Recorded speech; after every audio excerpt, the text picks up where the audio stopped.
ہمارے یہاں جو برتھ ریٹ ہے، جو بچوں کی پیدائش کا تناسب ہے، وہ دنیا میں سب سے زیادہ ہے۔ 3.6 فرٹیلٹی ریٹ ہے ہمارا، 3.6 فرٹیلٹی ریٹ ہے دنیا میں۔ جو قومیں ترقی کر رہی ہیں تقریباً تمام دنیا میں وہ 2 سے زیادہ نہیں ہے۔ انڈیا نے اپنی فرٹیلٹی ریٹ کو 2 پہ کر لیا، بنگلہ دیش نے 2 پہ کر لیا، ایران نے 2 پہ کر لیا، ہم 3.6 ہیں۔ نتیجہ کیا ہو رہا ہے؟ ہر سال ہم 6.15 ملین، تقریباً 61 لاکھ لوگ، 61.5 لاکھ لوگ ہم ہر سال پاکستان کی آبادی میں ایڈ کر رہے ہیں۔ یہ 61 لاکھ لوگ، دنیا کا ایک ملک ہے ایل سیلویڈور، اس کی پوری آبادی 6.09 ملین ہے، ہم 6.15 ملین، اس سے زیادہ آبادی دنیا کے ملک ایل سیلویڈور کی ایک آبادی سے زیادہ آبادی ہم ہر سال اپنے ملک میں ایڈ کر رہے ہیں۔ اب سے 2 سال پہلے تک ہم ایک ڈینمارک کی آبادی ایڈ کر رہے تھے 5.9 ملین، اس کو بھی ہم نے پیچھے چھوڑ دیا۔ ڈینمارک کی آبادی، پوری ایک ڈینمارک ملک ہے، اس کی آبادی ہم ہر سال ایڈ کر رہے تھے، اس کو بھی ہم نے پیچھے چھوڑ دیا۔ اب ہم ایک ایل سیلویڈور کی آبادی 6.15 ملین آبادی ہم ایڈ کر رہے ہیں۔ نتیجہ کیا ہو رہا ہے اس کا؟ آپ کے پاس 2.62 کروڑ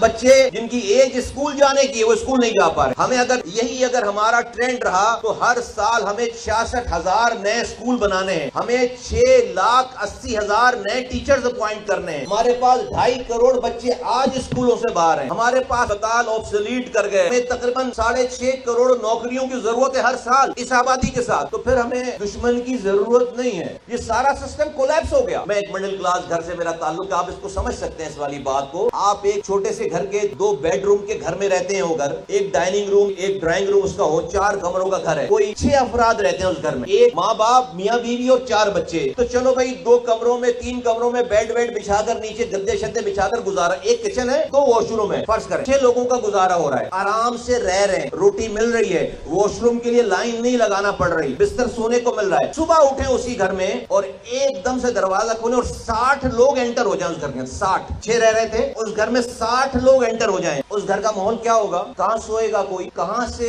واش روم استعمال کرے گا؟ کیسے کچن استعمال ہوگا؟ کیسے روٹی پکے گی؟ تو کیا ہوگا کہ وہ 6 لوگ جو پہلے رہ رہے ہیں، ہمارے ملک کی اس وقت یہ کنڈیشن ہے عقیل بھائی، جتنے اسپتال بنا لیں گے آبسلیٹ ہو جائے، یہی اشور ہوگا پنڈ والا۔ اس کی جڑ کو پکڑنا ہے، اس کی جڑ کو پکڑنا ہے، یہ ڈیزاسٹر ہے پورا، یہ ریسیپی ہے۔ اچھا پھر بچے پیدا ہو گئے، کہتے ہیں کہ 68% ڈیزیز جو ہے وہ واٹر بورن ڈیزیز ہے، یعنی کہ 68% بیماری پانی کے خراب پینے سے پیدا ہوتی ہے، گندا پانی پینے سے پیدا ہوتی ہے۔ مان لی بات، میں 2005 میں، آج سے 20 سال پہلے میئر تھا کراچی کا، میرے پاس 172 فیسلٹیز تھی ہاسپٹل کی، چھوٹی بڑی ڈسپینسریز اور بڑے اسپتال ملا کر، تو میرے پاس 172 کے قریب جو ہے وہ ایڈمنسٹریشن تھی۔ تو وہاں بولتے تھے، ڈاکٹر بتاتے تھے کہ بھائی یہ جو 68% بیماری ہے یہ واٹر بورن ڈیزیز ہے، یہ گندا پانی پینے کی وجہ سے ہوتا ہے۔ اب ہمارے یہاں پانی کی کیا پوزیشن ہے؟ ہمارے یہاں سیوریج کے پانی کو ٹریٹ کرنے کا کوئی نظام ہی نہیں ہے پورے ملک میں۔ سیوریج کے پانی کو، یہ جو باتھ روم سے آپ فلش کرتے ہیں، یہ پانی کہاں جا رہا ہے؟ کسی ہم سمجھتے فلش کرنے کے بعد ہمارا کام ختم ہو گیا بھائی، وہ کہیں نہ کہیں ہمارے محلے سے نکل کر، کسی نالے سے نکل کر، کہیں نہ کہیں کسی کے پینے کے پانی میں جا کر، کسی دریا میں، کسی نالے میں، کسی ندی میں جا کر مل رہا ہے۔ اور یہ تو ہے ریزیڈینشل فضلہ، یہ فیکٹریوں سے جو سارا کیمیکل نکل رہا ہے وہ کہاں جا رہا ہے؟ وہ آسمان پہ اڑ جا رہا ہے، وہ بھی کہیں نہ کہیں کسی نہ کسی نالے سے گزر کر کسی نہ کسی کے پانی میں جا کر مل رہا ہے۔ یہ جو گلگت بلتستان میں سب سے ٹاپ پہ گھر ہوگا،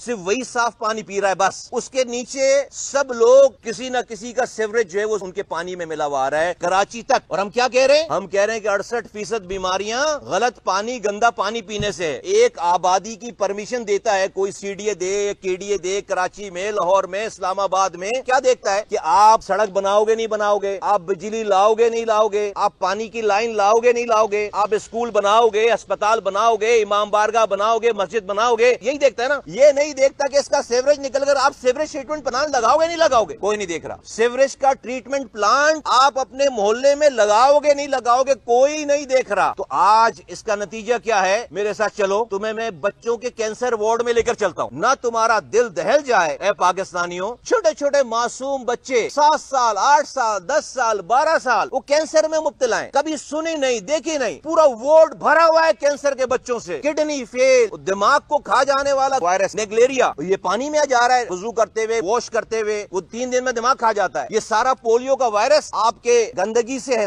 یہ سارا پولیو کا وائرس گندگی سے۔ سالڈ ویسٹ مینجمنٹ، ایک لمحے کے لیے پاکستانیوں ذرا رک کر، میں اپنے لوگوں کو کہتا ہوں بھائی دوڑو نہیں یار، رک کر ذرا ٹھہرو بھائی، سوچو ذرا، دیکھو کدھر دوڑے چلے جا رہے ہیں۔ یہ